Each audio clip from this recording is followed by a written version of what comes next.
All right, let's talk about something I think we all feel sometimes. You're scrolling through your phone, and it just seems like everybody else is living this amazing life that you can't quite afford. Today, we're going to pull back the curtain on this wealth illusion and figure out what is really going on. You know the feeling. You see the brand new cars, the perfect kitchen renovations, the endless vacation photos, and the question just hits you. How? Seriously, how is everyone affording all of this? Especially when you feel like you're budgeting just to get groceries. It's that little voice in your head that says you're being left behind. Well, here's the secret. Most of what you're seeing, it isn't real, at least not in the way you think it is. It's all built on a financial foundation that is completely invisible to you. And that's exactly why the math feels impossible, because you're not seeing the whole picture.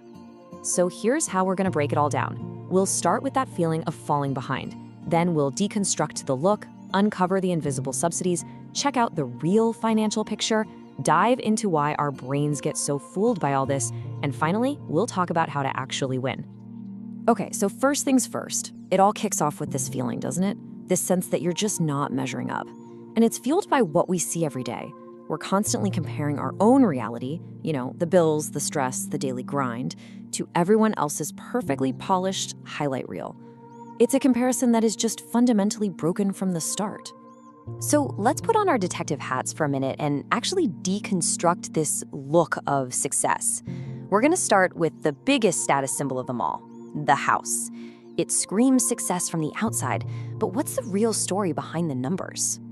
Let's just look at the raw data. In 2025, the median home price in the US is hovering around $400,000. Now, for most of us, that's not cash. That's a massive loan. And with current interest rates, that mortgage payment alone is about $2,600 a month. And that's before you even factor in taxes and insurance. Now, here's where it gets kind of wild. The standard financial advice, right? Keep your housing costs under 30% of your income. But for an average person buying an average house today, that payment can easily eat up 60% of their pre-tax pay. 60%. They're not wealthy. They're what we call house poor. They're living in financial quicksand.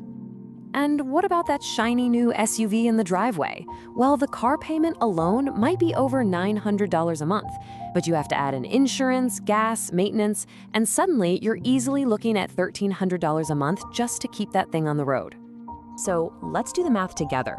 $2,600 for the house, $1,300 for the car, that's $3,900. The median earner makes about $5,000 a month before taxes. So pretty much all their money is gone before they've even bought food or paid a single utility bill. You see, they're not affording this lifestyle, they are financing the appearance of it. And this leads us to the big question. If the math doesn't work, how is anyone pulling this off? Well, the answer lies in what we call the invisible subsidies.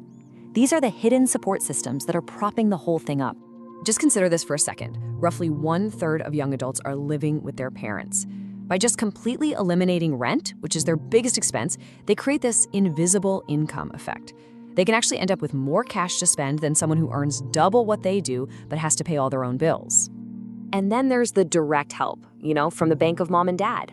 Get this, about half of parents give regular financial help to their adult kids. And we're not talking $20 here and there. The average is nearly $1,500 a month. You see the new car on Instagram, but you never see the bank transfer that's helping to pay for it. Okay, so all of this points to a really, really important distinction, the massive difference between looking wealthy and actually being wealthy. We've seen how the performance is funded, so now let's look at what the data says about the average person's real financial health. This table from the Federal Reserve is, honestly, it's staggering. The median net worth for someone under 35 is just $39,000.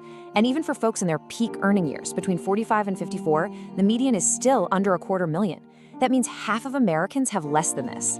That whole Instagram lifestyle, it is a statistical fantasy. And this really illustrates the core idea here. Income is what you earn, it's a flow.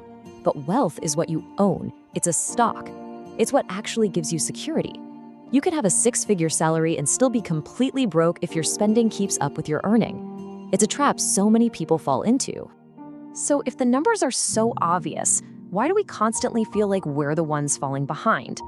Well, the answer isn't in our bank accounts. It's actually in our biology. Let's look at the psychology that makes us so vulnerable to this whole illusion. First up, there's something called social comparison theory. We are literally hardwired to see how we stack up against others. It used to be just our neighbors, but now our comparison group is the entire internet. We're measuring ourselves against millions of people, and we have absolutely no context for their real lives. And then you've got the reference group effect. Basically, if everyone in your social circle starts leasing a luxury car, you start to feel like that's just the baseline. Your idea of what is normal or even necessary gets completely warped by the spending habits of the people around you. Okay, we've diagnosed the problem. We get the bad math, we know about the hidden help, and we understand the psychological traps. So what's the solution? How do you actually win a game that feels so rigged? You stop playing. You just opt out of the performance. And it really comes down to 3 steps. First, you have to redefine success on your own terms. What does financial security actually mean to you? Second, start celebrating the invisible wins. Paying off a credit card, hitting a savings goal, that's the stuff that actually builds wealth. And third, you have to consciously opt out. Spend your money on what truly matters to you, not on what you think will impress other people. And this quote just captures the brutal irony of it all. The very act of performing success is often the one thing that prevents you from actually achieving it. It's a direct trade-off. The people who look the wealthiest are often running on the thinnest margins, while the ones building real wealth, well, they usually look completely average. And ultimately, this is what it's all about. True wealth isn't about flashy things you can buy. It's quiet, it's security, it's having options. It's the freedom that comes from money not being a constant source of stress in your life. That's the real prize. So, I'll leave you with this one question to think about. Take a hard look at your own financial choices. Are they designed to build a secure future for yourself, or are they designed to maintain a certain image? The answer to that question will determine everything. Thanks for watching.